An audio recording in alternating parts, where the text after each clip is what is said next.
Good morning students, मैं आपकी social science की टीचर पूनम मदान बोल रही हूँ। बच्चे, आई होप कि आप सब अपने घर में ठीक होंगे, सुरक्षित होंगे। और आपसे एक और रिक्वेस्ट करना चाहती हूँ कि जब तक ज़रूरी ना हो आप घर से बाहर ना जाएं, और जब भी घर से बाहर जाएं किसी ज़रूरी काम के लिए तो मास्क पहन कर जाएं। बच्चों, आज हमने करी है वर्कशीट 6 सोशल साइंस की। यहाँ सबसे पहले आपको ऊपर अपना नाम लिखना है।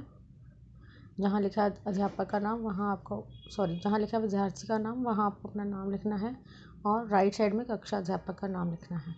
आज की डेट है 12 अक्टूबर 2020। तो हमारा आज का वर्कशीट का टॉपिक है अनवीकरणीय संसाधनों का संरक्षण। हम संसाधनों का टॉपिक ही कर रहे हैं पिछली वर्कशीट्स में भी। तो अनवीकरणीय संसाधन कौन से होते हैं आपको हमने बताया था, जिनको दोबारा से नहीं बनाया जा सकता, यानी कि इनका भंडार सीमित है। अनवीकरणीय संसाधन वे संसाधन हैं जिनका भंडार सीमित है, और यह एक बार जब इसका भंडार समाप्त होने के बाद उनको दोबारा बनाने में हजारों साल लग सकते हैं। उदाहरण के लिए कोयला, पेट्रोलियम, प्राकृतिक गैस, धातुएं, खनिज, ये सब क्या है? अनवीकरणीय संसाधन है। प्रत्येक व्यक्ति उपभोग को कम करके पुनर्चक्रण और पुनः उपयोग द्वारा संसाधनों के संरक्षण में योगदान दे सकता है। क्योंकि सभी जीव एक दूसरे से जुड़े हैं, इसलिए इसमें हर एक की भूमिका महत्वपूर्ण है। क्या कह रहा है इसमें आपको कि प्रत्येक व्यक्ति, जैसे हम सभी व्यक्ति अगर कम उपभोग करें, यानी कि जितना ज़रूरी हो उतना ही यूज़ करें, उतना ही इस्तेमाल करें उन संसाधनों का। और कुछ संसाधन ऐसे होते हैं जो एक बार आपने उपयोग कर लिया तो उसको दोबारा भी उपयोग कर सकते हो। ऐसे नहीं कि एक बार उपयोग करके उसको फेंक दिया। तो अगर जब तक दोबारा उपयोग हो सकता है उसका दोबारा से उपयोग करते रहना, ये संसाधनों के संरक्षण में हमारा योगदान होगा। याद रखें कि हमें संसाधनों का सोच समझकर और संस्थागत मतलब कि न्याय संगत सोच समझकर और जो फेयर हो, उनके साथ न्याय हो, ऐसा उपयोग करना है। और उनकी जगह पर अन्य विकल्प भी ढूंढने हैं कि अगर इसकी जगह हम कुछ और यूज़ कर सकते हैं, ताकि हमारी आने वाली पीढ़ियां भी उनका उपयोग कर पाएँ। अब आपको हम नीचे एक एक्टिविटी करने के लिए दी गई है बच्चे।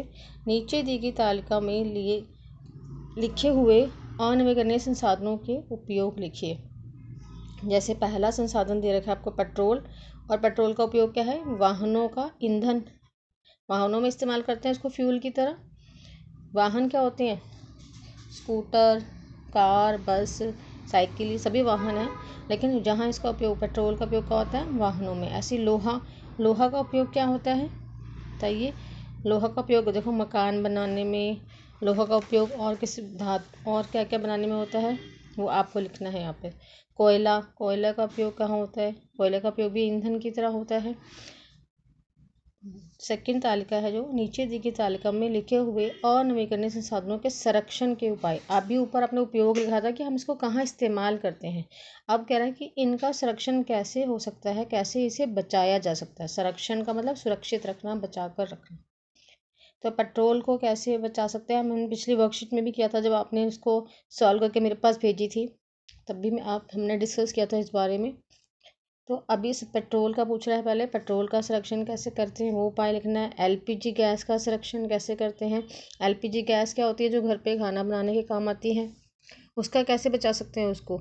आप प्रेशर कुकर में खाना बनाएंगे तो कम गैस इस्तेमाल होगी, तो प्रेशर कुकर में खाना पकाने से पहले उसको, दाल पकाने से पहले, चावल पकाने से पहले उसको थोड़ी देर भिगो के रखेंगे तो भी कम गैस लगेगी, जल्दी से पक जाएगा।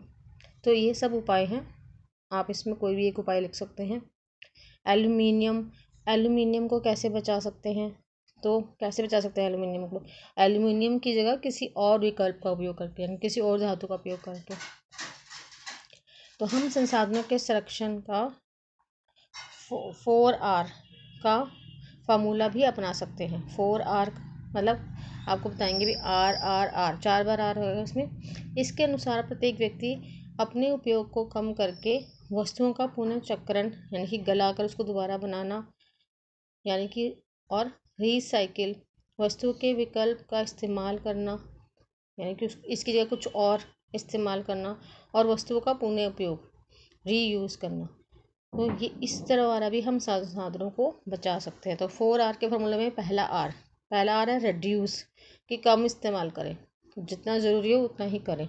उसके बाद है रीसाइकिल, पुनर्चक्रण, यानी कि जैसे एक धातु है, पहले आपके पास बाल्टी थी, बाल्टी ख़राब हो गई तो उसमें छेद हो गया, या वो इस्तेमाल अब इस बाल्टी की तरह इस्तेमाल नहीं हो सकती, तो उस बाल्टी को उसको वहाँ पे जब आप देते हो मेटल वाले को, धातु वाले को, दुकान पे वापस करते हैं हम, या कबाड़ी को वापस करते हैं, तो वहाँ पर जब वो लेके जाके दुकानदार को देता है, दुकानदार आगे जाके जो गलाने वाले हैं वो उनसे लेकर जाते हैं, तो वहाँ पे वो उस बाल्टी को गलाकर दोबारा से कुछ और वस्तु बना देते हैं।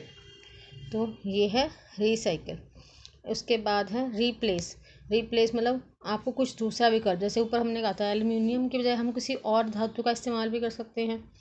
तो रीप्लेस, हम सोचें कि इसकी बजाय हम कुछ और, जैसे अभी हम इस्तेमाल, अगर हम पेट्रोल का इस्तेमाल कर रहे हैं तो पेट्रोल की बजाय हम CNG का इस्तेमाल करें, तो ये हो जाएगा रीप्लेस।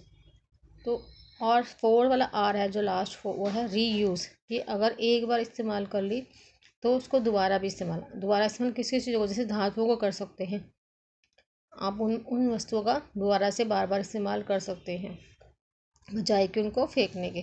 तो ये 4R हैं, इनके द्वारा संसाधनों का संरक्षण किया जा सकता है। अब है आपके पास लास्ट तालिका। निम्न तालिका में बताइए कि संसाधनों के संरक्षण का इन तीनों में से कौन सा उपयोग किया गया है। आपको बताना है कि कौन सा तरीका अपनाया गया, यानी कि जो 4R से, पहला R था ना पुनर्चक्रण, फिर पुनः उपयोग, विकल्प का इस्तेमाल और उपयोग कम करना, तो इनमें से क्या इस्तेमाल किया गया बताया। इसमें बोला पहला आपको दिया है प्लास्टिक की थैली की जगह कपड़े की थैली का इस्तेमाल करना। अब इसमें ना प्लास्टिक की जगह कपड़े की थैली, यानी कि दूसरा विकल्प उन्होंने ढूंढा है ना, जो ये था लास्ट में आपका रिप्लेस, दूसरा विकल्प ढूंढना, तो इसका है हिंदी में से कहेंगे विकल्प का इस्तेमाल करना। नेक्स्ट है पुराने लोहे को पिघलाकर नया कुछ बनाना, तो पिघलाकर दोबारा से बना रहे हैं तो पुनः चक्रण, रिसाइकिल करना। थर्ड है बर्तन के स्थान पर सूखे पत्तों के दोनों का इस्तेमाल करना, कि आपने बर्तन की जगह सूखे दोने जो होते हैं ना, पत्तों से बने होते हैं, तो उन दोनों का इस्तेमाल करना, तो ये भी रिप्लेस है, मतलब दूसरे विकल्प का उपयोग कर रहे हैं हम। तो यहाँ पे आपको लिखना है विकल्प का इस्तेमाल करना।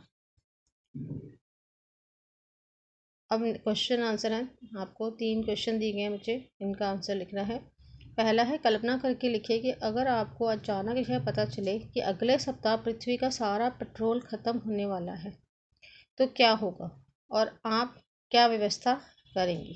तो आपको सोच समझ कर लिखना है कि अगर आपको ऐसा पता चले कि अगले हफ्ते सब ख़त्म हो जाएगा पेट्रोलियम, तो आप क्या करेंगे। सेकंड, आपके घर में वस्तुओं से बनी कौन कौन सी, धातुओं से बनी, धातु ना मेटल, जैसे सोना, चांदी, लोहा, पीतल, एल्युमिनियम, ये सब धातुएं हैं। तो कोई भी धातु, आपके घर में धातुओं से बनी कौन कौन सी चीज़ें इस्तेमाल होती हैं। यदि पृथ्वी से सारी धातुएं समाप्त हो जाए तो क्या होगा, ये भी लिखना है।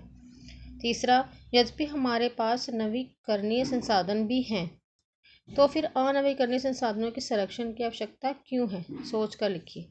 जब हमारे पास नवीकरणीय संसाधन है तो हम अनवीकरणीय संसाधन क्यों बचा रहे हैं, इतना क्यों सोच, उनके बारे में इतना संरक्षण के लिए कर रहे हो उपाय, ये आपको लिखना है सोचकर।